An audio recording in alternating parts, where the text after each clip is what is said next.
మారాన్ చేస్తారు కదా, అందుకని ఇట్లా మేము పంచదార వేసి కొంచెం పుచ్చకాయ ముక్కల్ని సన్నగా వేసి మిక్సీ తిప్పాము, దాన్ని వడగట్టి ఇప్పుడు ఆ ఐస్ క్రీమ్ కప్స్లలో పోసి డీప్ ఫ్రిడ్జ్లో పెడతామండి. పెడితే మంచిగా ఐస్ క్రీమ్ దాకా వస్తే అట్లా తీసుకొని తింటారు పిల్లలు.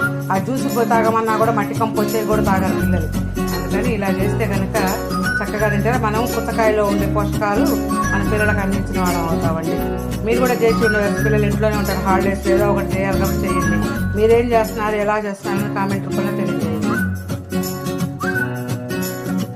చూడండి, పైనాపిల్ మనం పుచ్చకాయ మొత్తం జ్యూస్ లాగా చేసేసి వీటిలో పోసాం కదా, ఇదిగోండి చూడండి 1-2 అవర్స్కి మంచిగా ఐస్ లాగా గడ్డగట్టిపోయింది.